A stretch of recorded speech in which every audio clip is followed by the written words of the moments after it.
sou a psicóloga Cleonaide e hoje eu quero conversar com você no tema livres, mas preso ao quarto. Por que sair de casa se eu posso comprar tudo pela internet?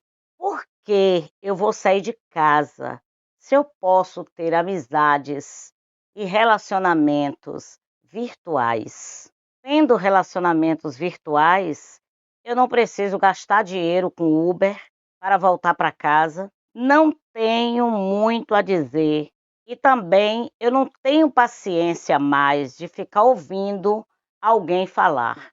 A sociedade precisa acordar para a epidemia de solidão no quarto. Comer fora com os amigos, com a família, posso pegar esta comida apenas dando um telefonema e entrega em casa. A natureza também pode ser vista pela tela do computador e cada vez mais as pessoas permanecem dentro das suas casas, nos seus quartos, sem sentir desejo de sair para viver novas experiências fora do quarto. É um fenômeno fatal, conectados a pessoas pela internet de toda parte do mundo, mas com pouquíssima relação com os parentes e familiares dentro da sua própria casa. Se falava deste fenômeno da geração dentro do quarto, exclusivo aos adolescentes, no início também da juventude. Mas esta marca está cada vez mais alcançando muitas idades, muitas faixas etárias.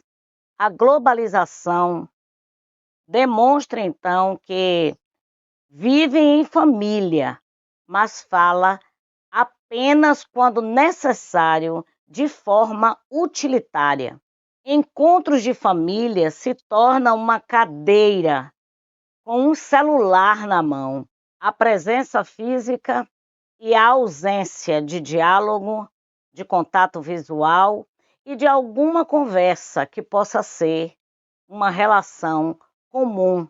O quarto é um lugar seguro, conectados às redes sociais e desconectados da vida ou de outras formas de vínculos, se ausentando cada vez mais do diálogo. A experiência de morar no quarto, quando ela persiste, ela gera um vazio, uma falta de sentido, adoecimento psíquico variado, ansiedade, automutilação e algumas vezes a tentativa de suicídio.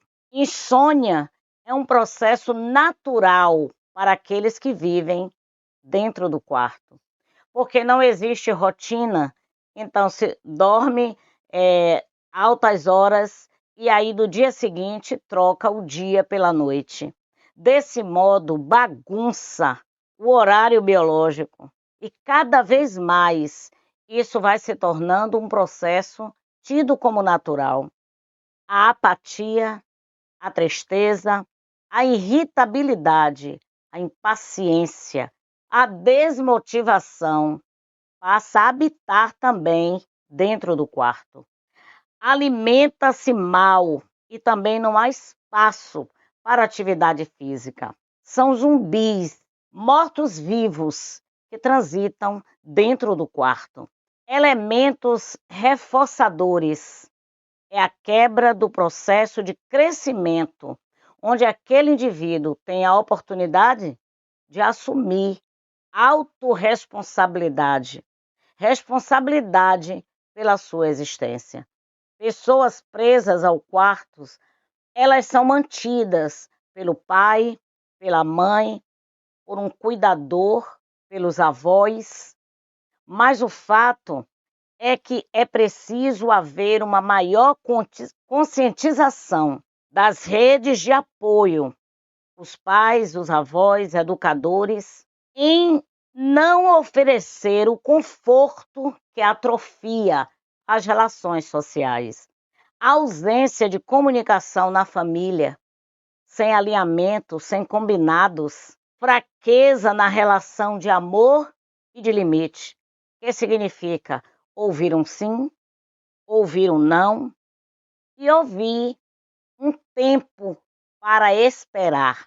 Dificuldade de identificar o problema acontece no ambiente familiar, porque os pais dizem: o meu filho não tem problema na escola, não afetou o cognitivo, todo ano o meu filho passa.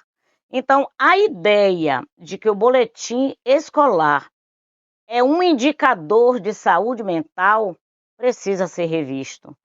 Desse modo, todos nós precisamos colocar holofotes sobre esse problema. É assim mesmo, é da geração adolescente e jovem, é assim mesmo. Então, cada vez mais vai dificultando a identificação de um problema que tende a ter um problema de ordem mental. Admitir como normal o distanciamento social dificulta a intervenção de profissionais para ajudar. Profissional na área de psicologia, na área de psiquiatria. Então, o professor Hugo Monteiro Ferreira, que é pesquisador desse fenômeno, ele então, como professor e como pesquisador, ele oferece algumas discussões. Primeiro pilar que ele coloca é o cuidado consigo e com os outros. Todos nós temos o papel social de ensinar esta geração sobre autorresponsabilidade, sobre o cuidado de si mesmo e o cuidado para com o outro. O pilar do autoconhecimento, que significa conhecer a sua história, conhecer a sua família, conhecer o máximo possível a seu respeito e educar para a percepção de quem se é. Ele apresenta o terceiro pilar, que é a convivência. A convivência que pode ser marcado pelo exercício da compaixão, da empatia e também da resiliência. O pesquisador e professor Hugo Monteiro Ferreira, ele também apresenta como pilar a dialogicidade, que significa falar o que se pensa e o que se sente. Criar um ambiente propício para que as pessoas falem de si, dos seus planos, e assim, interagindo com o outro, criar uma metodologia para que esse ser humano entenda que não é normal a vida distante do outro.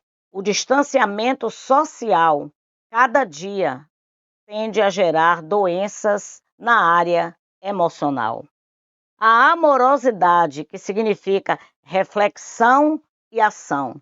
Ter uma avaliação dos problemas sociais e estarmos todos envolvidos para sarar e ser um instrumento de ajuda social. Todos nós precisamos repensar um tema tão significativo, livres, mas presos no quarto. Que esta semana seja uma semana de alerta para os pais, para os cuidadores, para os tios, para a sociedade de modo geral, para que possamos vivenciar uma geração sadia, cheia de projeto e com grande intervenção social. Um grande abraço para você.